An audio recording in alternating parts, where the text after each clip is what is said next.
Week 1, Day 5. The Eucharist and the Pilgrim. Fear of missing out. Day 5. This is the day the Lord has made, let us rejoice and be glad. Psalm 118 verse 24. Without the purposeful determination of a pilgrim, we are destined to live a life of distraction. 150 years ago, Henry David Thoreau left Concord, Massachusetts, because he believed it had become too noisy, too busy, too distracting. He went out to Walden Pond to reconnect with himself, and with nature.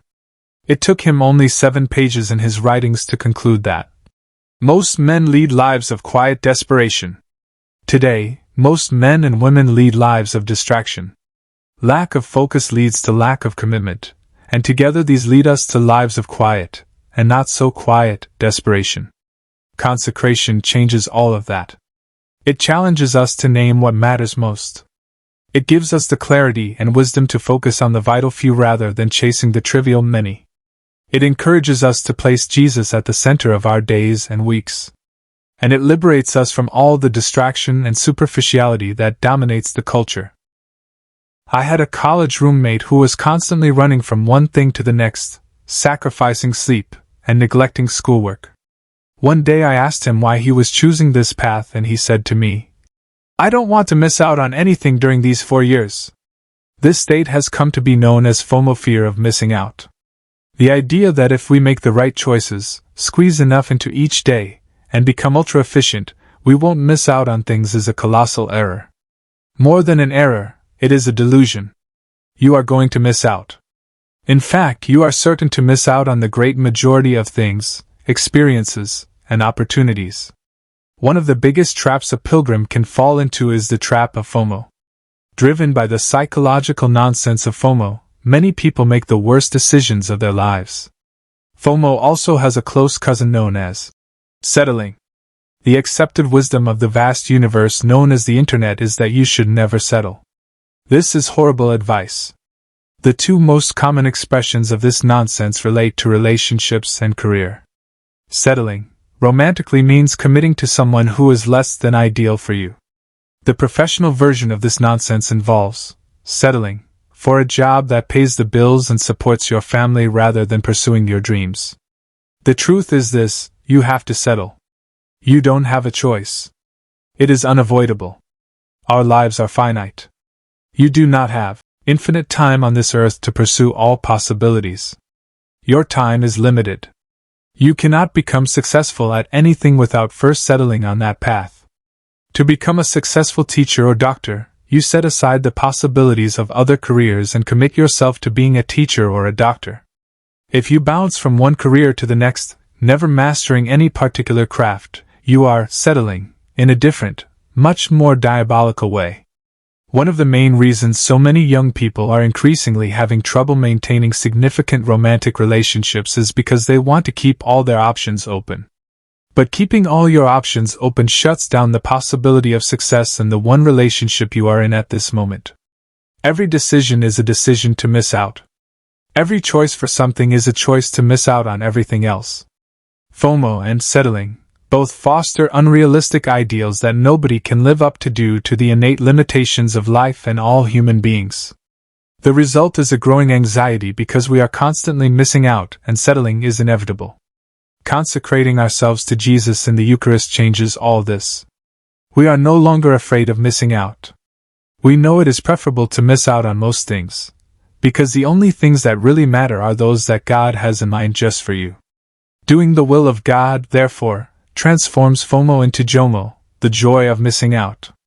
We each have to decide for ourselves if we are going to lead a life of distraction or a life of focus. The world promotes a shallow and superficial path, but this path doesn't lead anywhere worth going. I love what Willy Wonka says: "A little nonsense now and then is treasured by the wisest men." Lightheartedness is a wonderful thing. Humor is a gift from God. But life is a serious thing. It should be taken seriously. Humor and lightheartedness are designed to help us carry the serious burden of life, not to avoid seriousness altogether. The world tells people, "You think too much." What a horrible message. The world tells people, "Relax. Enjoy yourself." These are important, But when all you do is relax and enjoy yourself, chances are you are headed down a long, cold, dark, lonely road. This road leads to comfort addiction. A couple of weeks ago, I was speaking with a friend, and he said something that made me stop and reflect.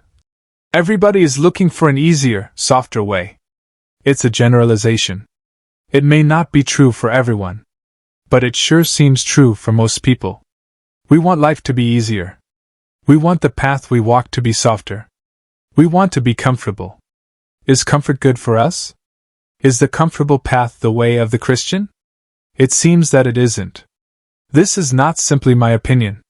There may be many things that seem unclear when we read the Gospels, but the general criteria for following Jesus is abundantly clear. In Matthew's Gospel we read, "If anyone wishes to come after me, let him deny himself and take up his cross, and follow me." Matthew 16 verse 24, deny yourself. Jesus was clear. He didn't promise, or even allude to an easy path. He did not promise comfort. He promised quite the opposite. He set denial of self as a primary condition of discipleship, and he promised that each of us would have a cross of our own to carry. Why doesn't Jesus want us to get comfortable? The reason is simple, profound, and practical. He doesn't want us to forget that we are just passing through this world. We are pilgrims. When we get comfortable, we start to behave as if we are going to live on this earth forever, and we are not. Perhaps if our lives have become comfortable, that alone is a sign that we have wandered away from the gospel path. When was the last time you denied yourself? Was it a large or small thing? Consecrating yourself and your life to Jesus in the Eucharist is a serious thing. It will be uncomfortable at times, but it will also bring you spiritual gratification like none you have ever known before now. A little seriousness is deeply agreeable to the human spirit. Deep thought is good for us. The modern obsession with comfort is an aversion to depth and seriousness, and it exiles too many people from God, religion, spirituality, the church, dynamic relationships, healthy parenting, rigorous careers, and so much more. Jesus comforted people in their afflictions and afflicted people in their comfort. The saints did the same thing. If you sit in the presence of Jesus in the Eucharist, you can expect the same. He longs to comfort you in your afflictions and afflict you in your comfort. Trust. Surrender. Believe. Receive. Lesson. One of the biggest traps a pilgrim can fall into is the trap of FOMO. Driven by the psychological nonsense of FOMO, many people make the worst decisions of their lives. The only things that matter are those that God has chosen for you. It is preferable to miss out on everything else. Doing the will of God transforms FOMO into JOMO, the joy of missing out. Virtue of the day. Discipline. The virtue of discipline allows us to maximize our contribution to the world. Joy is a byproduct of realizing our God-given potential. You will never have more joy than discipline. By choosing to discipline ourselves, we suffer less and cause less suffering for others. Spiritual communion. Jesus. I believe that you are truly present in the most holy sacrament of the Eucharist. Every day I long for more of you. I love you above all things, and I desire to receive you into my soul. Since I cannot receive you sacramentally at this moment, I invite you to come and dwell in my heart. May this spiritual communion increase my desire for the Eucharist. You are the healer of my soul. Take the blindness from my eyes, the deafness from my ears, the darkness from my mind, and the hardness from my heart. Fill me with the grace, wisdom, and courage to do your will in all things. My Lord and my God, draw me close to you, nearer than ever before. Amen.